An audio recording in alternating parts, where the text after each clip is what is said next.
एका कॉलेजमध्ये होतो. माझ्या शाळेत 32 वर्षाच्या मॅडम होत्या. त्या दिसायला खूप सुंदर होत्या. एक दिवस अचानक मला त्यांनी त्यांच्या घरी बोलवले. मी अचानक घरी गेलो तर त्या माझ्यासमोर चेंज करत होत्या. मी तसाच तेथे उभा राहून एकटक बघत बसलो. तेव्हा त्यांनी माझ्याकडे बघून त्यांनी मला आत यायला सांगितले. त्या माझ्यासमोर तर तशाच उभ्या होत्या. त्या मला बघून अजिबात लाजत नव्हत्या. त्यांनी मग माझा हात पकडला आणि मला त्या त्यांच्या रूममध्ये घेऊन गेल्या आणि त्या मला बोलल्या, माझ्या सौंदर्यावर तुझी नजर पडल्यावर मला खूप कसं तरी होऊ लागलं आहे. तू बघूनच मला एवढं करायला भाग पाडलेस तर तुझ्यात किती ताकद असेल. असं बोलून त्यांनी माझी पूर्णच. मी रोहन, मी 20 वर्षाचा. नेहमीप्रमाणे मी कॉलेजला सकाळी 8 वाजता निघालो. मी माझी गाडी घेऊन कॉलेजला निघालो. तेवढ्याच जाताना मला रोड कडेला माझ्या कॉलेजमधल्या मॅडम दिसल्या. त्यांची स्कूटी होती पण बहुतेक ती बंद पडलेली होती. मॅडम खूप दिसायला सुंदर होत्या. त्यांची स्कूटी होती पण बहुतेक ती बंद पडलेली होती.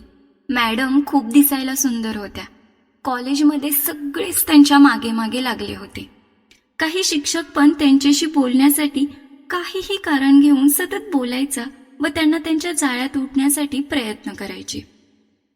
माझ्या कॉलेजमधले तर सगळेच मुलं त्यांच्या मागे मागे जात होते. मग मला पण त्या खूप आवडत होत्या.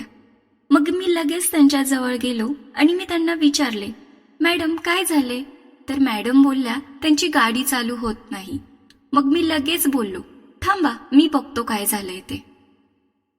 मी गाडी चालू करायचा खूप प्रयत्न केला पण गाडी चालू नाही झाली. मॅडम बोलल्या, खूप वेळ झाला आहे, गाडी होते का चालू? मी बोललो, नाही होत, गाडी गॅरेजमध्ये नेऊन चालू होईल. पण मॅडम बोलल्या, खूप वेळ होईल, तोपर्यंत एवढा वेळ नाही, कॉलेज सुरू होईल. मग मी मॅडमना बोललो की माझ्या गाडीवरून सोडू का तुम्हाला? मग मी परत येऊन तुमची गाडी गॅरेजमध्ये दुरुस्त करून घेतो. तर मॅडम लगेच हो बोलल्या. मग मी त्यांची गाडी एका साईडला लावली व त्या माझ्या गाडीवर बसल्या. त्यांनी गाडी चालू झाली का मला घट्ट पकडून बसल्या. माझ्या मनात खूप काही होऊ लागले. त्यांनी गाडी चालू झाली की मला घट्ट पकडून बसल्या. माझ्या मनात खूप काही येऊ लागले. माझ्यामध्ये एक वेगळीच ऊर्जा येऊ लागली. मग आम्ही कॉलेजमध्ये पोहोचलो. सगळे माझ्याकडे डोळे फाडून बघत होते. मग मॅडम उतरल्या आणि मला बोलल्या, माझी गाडी दुरुस्त करून घेऊन येशील का? मी त्यांना लगेच हो बोललो. मग मी माझ्या एका जवळच्या मित्राला घेऊन गेलो. मग गाडी दुरुस्त होईपर्यंत खूप वेळ झाला. तेवढ्यात कॉलेज पण सुटले. मग मॅडमनी माझ्या वर्गातल्या मुलाकडून नंबर घेतला. मला फोन आला. तेवढ्यात गाडी पण दुरुस्त झाली. मी फोन उचलला. मॅडमना गाडी झाली आहे नीट, येतो घेऊन असं सांगितले. मग मी मॅडमची गाडी आणि मित्राने माझी गाडी घेऊन कॉलेजमध्ये गेलो. मॅडम वाटच पाहत होत्या.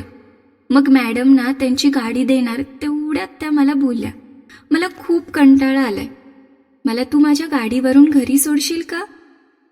मग मी खूप खुश झालो आणि लगेच हो बोललो आणि मित्राला माझी गाडी घेऊन घरी जा असं सांगून मी आणि मॅडम गाडीवरून त्यांच्या घरी गेलो.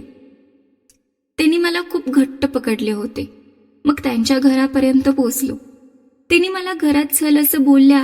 मग मी पण त्यांच्या घरात गेलो. घरात कोणीच नव्हतं, फक्त मी आणि मॅडमच होतो. त्यांचं अजून लग्न पण झाले नव्हते. मग त्यांनी माझ्यासाठी चहा करून आणला आणि त्या चेंज करायला गेल्या. मग परत त्या चेंज करून आल्या. त्या घरातील कपड्यात खूप अतिशय सुंदर दिसत होत्या. मी त्यांना घाबरतच विचारले, तुम्ही एवढ्या सुंदर दिसता तर अजून लग्न का नाही केले? त्यानंतर त्यांनी जे सांगितले ते ऐकून मी खूप शॉक झालो आणि मी त्यांच्याजवळ जाऊन त्यांना सावरू लागलो. तर नक्की मॅडम काय बोलल्या हे ऐकायचं असेल तर आत्ताच चॅनेलला सबस्क्राईब करा आणि कमेंटमध्ये नक्की सांगा पुढचा भाग हवा असेल तर. धन्यवाद.